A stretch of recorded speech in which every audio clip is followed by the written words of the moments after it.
Hello, Capricorn. Welcome to the Plaid Sheep Oracle. We're now in this space right before a new beginning. And I do mean for these readings to be timeless, for you to be able to come here and watch it 5, 10, 15 years later, if it's still there, and have it be appropriate and meaningful. But the reading is informed by this time, this energy, when I'm reading it. And we are approaching Aries season and an Aries new moon. First, on March 21st, right after the sun moves into Aries, there will be an Aries new moon at about 0 degrees, the very beginning of Aries. And then on April 20th, there's a second Aries new moon at 29 degrees, 50 arc minutes.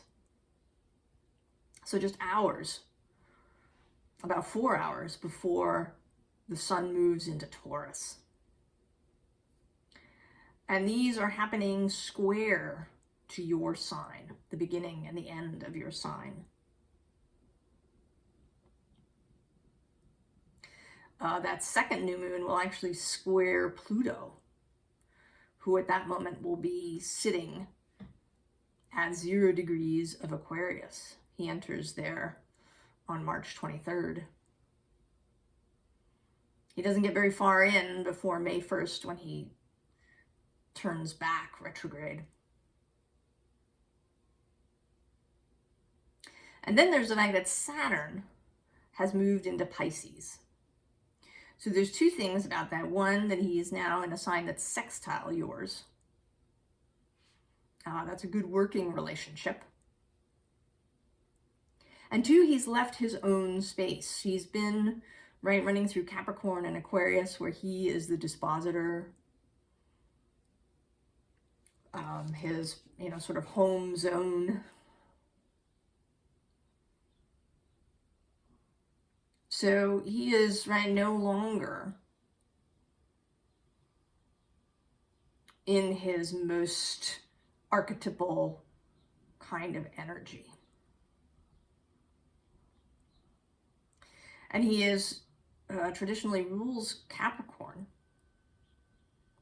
But sometimes, when the ruling planet is in this home sign, it can feel, like extra. It doesn't always necessarily mean that we feel really good about it.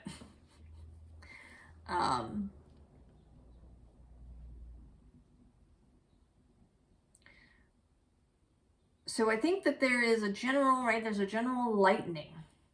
Because although, I'm a big Saturn promoter, I like to point out that he is why we have the physical world and all these wonderful sensual things.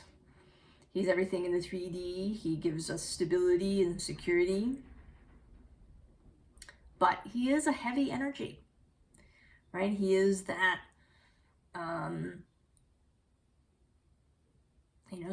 sense of the stable. And although that has its uses, it can indeed be restrictive. But he's out, He's out of his home space. He's moved into Pisces, where he's hanging out with Neptune. And over the next, 23, 24, 25, over the next 3 years, he's going to catch up to Neptune. And they're going to meet at the 0 degree of Aries, where this new moon is happening. This first new moon on March 21st. So there's a whole, thing happening there around that. And I think that you are feeling all of these transitions, and also the leaving of Pluto, coming out of Capricorn and into Aquarius. So for this last set of readings, which happened before this Aries, this extra Aries energy, I've been reading something from my Year with Rilke. And yours is a poem from the Sonnet to Orpheus, titled The Animal That Never Was. This is the animal that never was.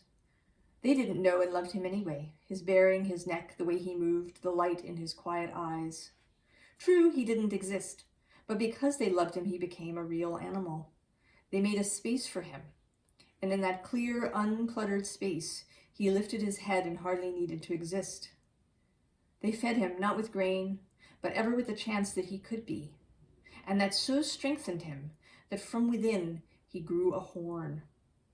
All white, he drew near to a virgin and found himself in a silver mirror and in her. Unicorns, Capricorn. Your poem is about a unicorn.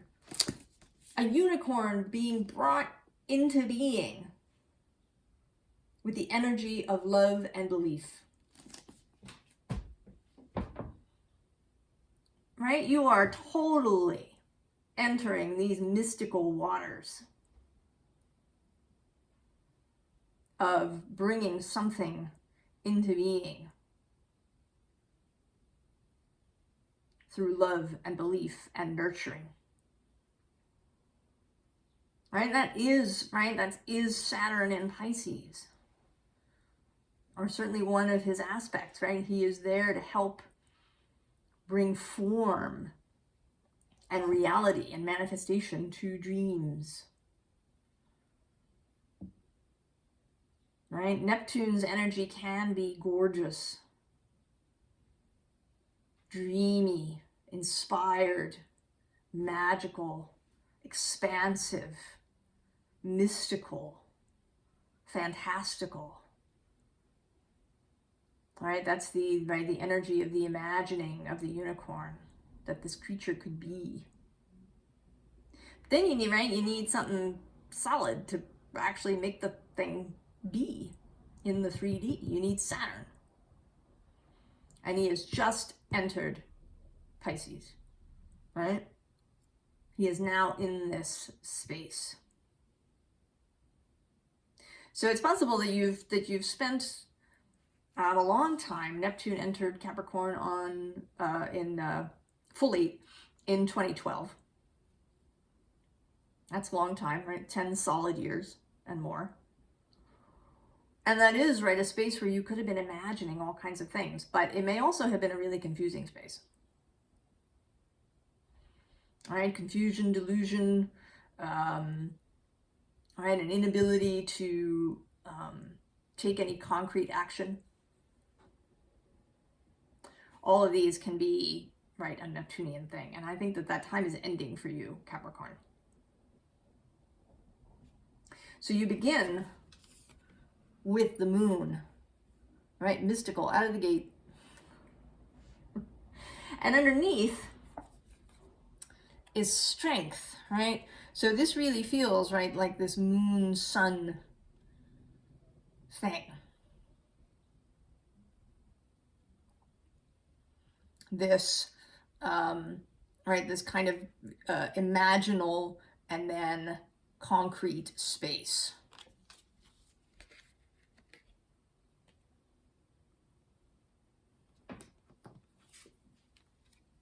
So the Two of Swords, right? And this figure has these two swords, and they are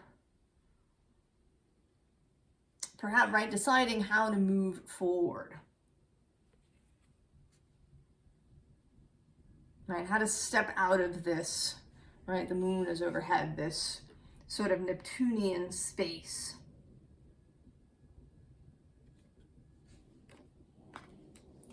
And the cards that come up kind of in response to that are Justice and the Sun. And here I think Justice is less about balance and more about harmony, right? Beauty. The Venus aspect of Libra, right? With all these lovely butterflies. And then Sun, right? The Sun is clarity. Finally seeing right? What it is that really wants to be. Finally seeing that. And once you've seen it, then we get the Eight of Pentacles, right? Because until you've seen it, until you know what it is, you can't really, right? You can't bring it into being if you don't know what it is.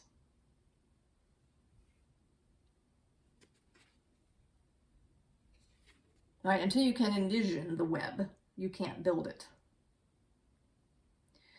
So now, right, you have come to a space, or you're about to, if you're not there yet, where you're really going to see, right, what it is you want to create moving forward for yourself. This might be a business project, a piece of art. You may know, perhaps you've been wondering where you should live. Maybe you felt dissatisfied with where you've been living, your home, and you're going to pick up, and now you know where to go. Or, what sort of space or house or, living arrangement you want. This might be also about your body. Maybe you have felt sort of listless or lacking in energy, or just kind of, right, like not really feeling great in your health, just feeling kind of blah. Right, this is knowing how to move forward with that too. Anything, right, anything that wants to be brought into the physical world. And then we have the Ace of Wands, which I think in this reading, and it's showed up in each reading in one way or another, right? This new moon cycle showing up. Ignition. Ignition of passion, right? Because it's hard to be passionate about something that's nebulous, right? It can be difficult, right? If something is really foggy and nebulous and we don't know what it's doing or what it is, it can be hard to summon passion. But now you know. Clarity is arriving. And it may be that these things come together really fast now that the right energetic space is being created. And if you're watching this at a later time, this could be about personal transits that are happening for you, that are creating an energetic milieu, an energetic space that's really conducive, right? That supports this Eight of Pentacles and Ace of Wands energy. So I think you have been coming to understand yourself better. And really that's, I think, one of the things we've all been doing through this, I think several years. That we've been coming to understand ourselves better. Our own skills, what our real desires are. And you're not going to get anywhere if you hide those because you think they're inappropriate. And I think you've been much more willing to really, and that may be Pluto's work, partly, right? That energy of allowing things to come to the surface and to be seen. All right, that we've all, right, that the shadows, and seeing the shadows as fruitful rather than as dangerous or bad.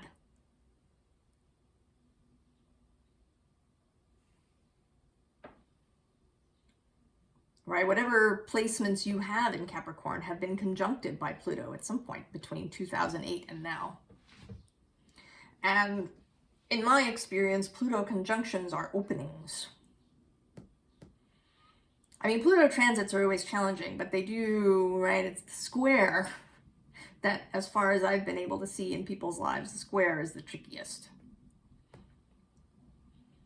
The conjunction is often a very obvious, right, opening. I know someone who really got into spiritual stuff, right? She did a Reiki training. She met people that led her into a whole other line of work, of healing work. I know someone else who volunteered at a hospice during her Pluto to Sun transit, and you know, really learned some wonderful things about herself and about other people in her conversations with those at the hospice. I know a third person where their Pluto Sun conjunction has led them to revitalize their artwork. So maybe you have had that, Capricorn, and all of us have had that happening through our Capricorn space. So, all right, you've been on this journey of opening up, I think, of really coming to know your own heart, of really honoring your heart, and all those soft, squishy feelings and desires. And maybe your own desire for nurturing, perhaps something that you didn't have as a child. All that cancery stuff from across the way.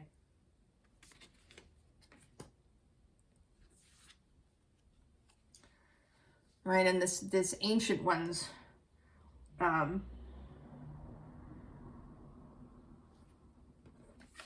actually together with the coyote, feels like, you know, your ancestors, your fellowship, your guides, and then also this trickster energy, right? Which is a little bit Pluto-ish, right? Plutonic. Pluto is a trickster. All right, things have been revealed, perhaps, in funky ways, and in ways that maybe initially seemed a little worrisome.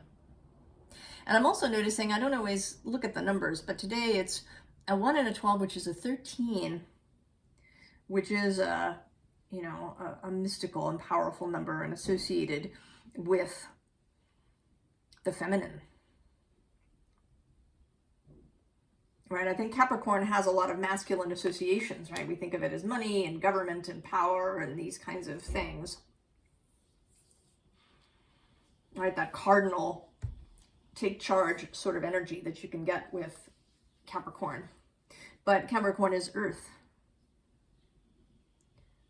which is a feminine energy, a receptive energy, a fecund energy. Right, your sea goat aspect, this water, earth, nature. And here is you coming out of the sweat lodge.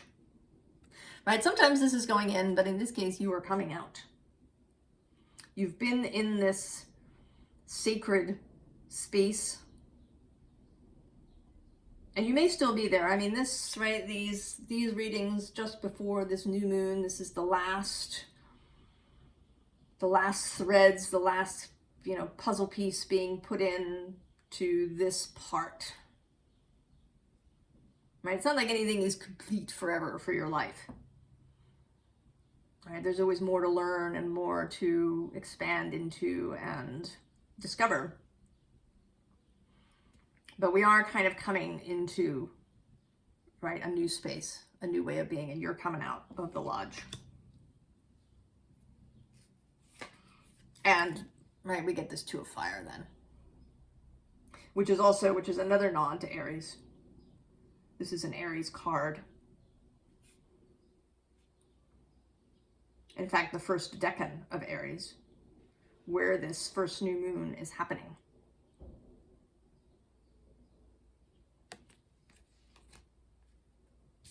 And then we have this lovely 8 of air.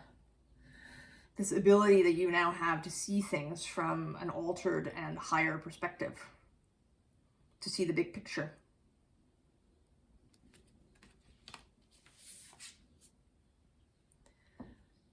And then this 5 of fire, right? Like getting moving. Right? This feels like, right, this is dawn, not sunset. These butterflies taking off. Movement happening. And you really getting down to work. You know, and you enjoy work, right? You enjoy planning. You know, I know a Capricorn who really loves to make a good list.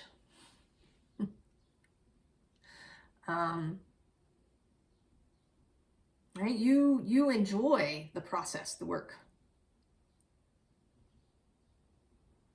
Getting your hands into the clay, getting your mind on the problem.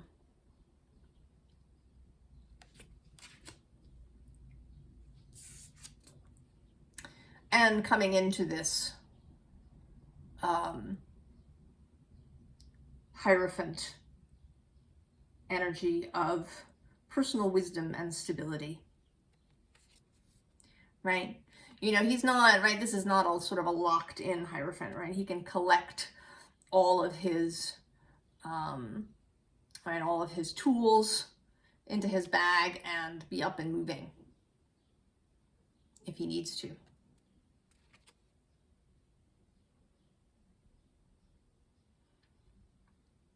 Right, he's sort of Capricornian in that way.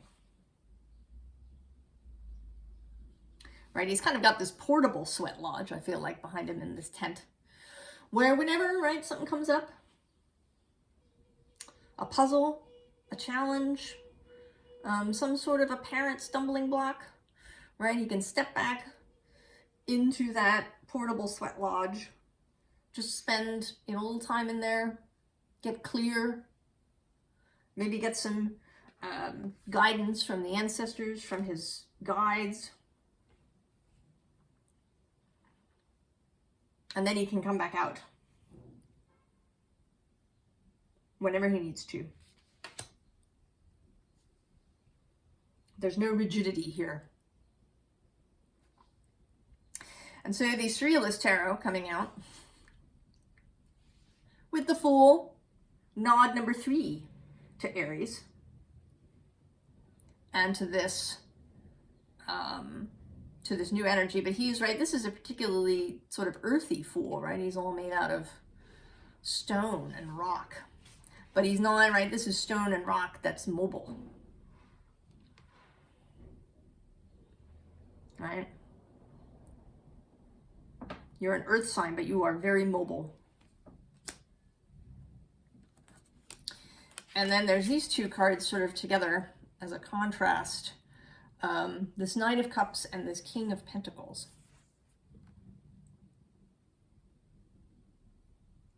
So, you know, both, you know, having a whole other perspective, you know, allowing your mind to go into that Piscean watery space. Right? Letting your head submerge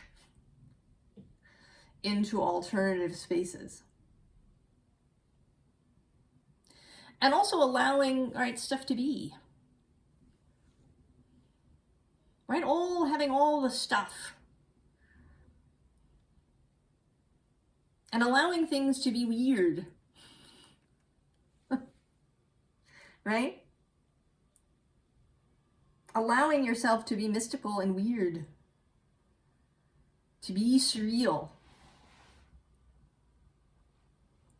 You don't lose your strength, your stability. That's internal. Even if you allow your head to swim in the Piscean seas or the Cancer waters. or the Scorpio waters, right? Scorpio is the other sextile.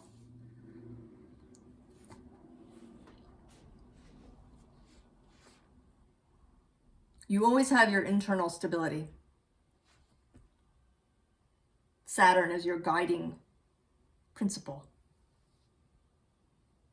You're not going to drown or get lost.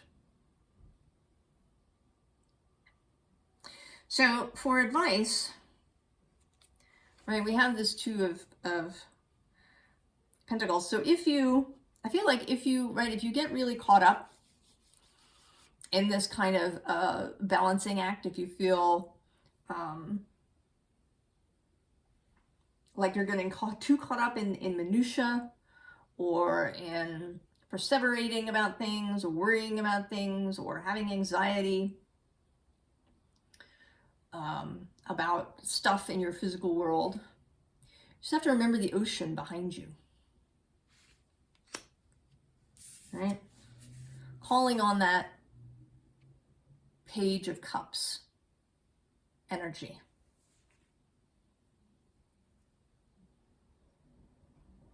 Right, this sweet energy that's charmed and fascinated by the fish coming out of their cup.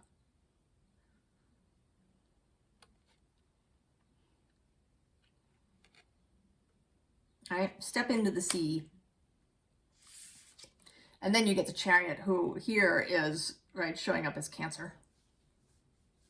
That synergy of the sign across the way from you that is always there to provide you with support and nurturing for yourself. That you can move into that energy. That you can ask for help. That you can allow yourself to be cared for by others. That you don't have to do it all. And then we have these two cards. So, right, if you, again, get into this Five of Cups space, where you kind of become transfixed or mired in, what has gone, what maybe had to be released in this whole process. You may have had to give up beliefs about yourself or about others. And these transitions can produce grief and mourning for, even for things that were painful, right?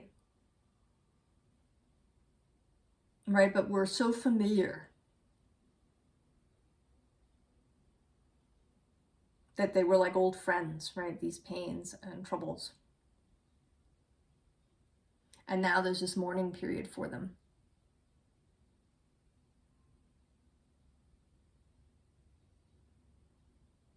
This stability is always there for you, ready to hand you that pentacle. All you have to do is look up. Right?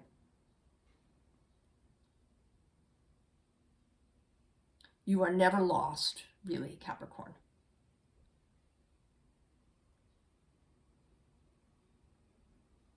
Right? When you look up, that pentacle will be there for you. No matter how long you may have sort of sat in this energy.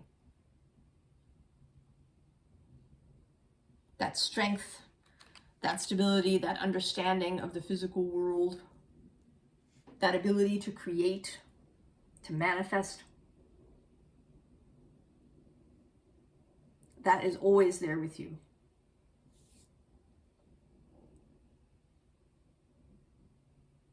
So I think you're doing great, Capricorn. I mean, you are bringing a unicorn into being. Totally awesome and gorgeous.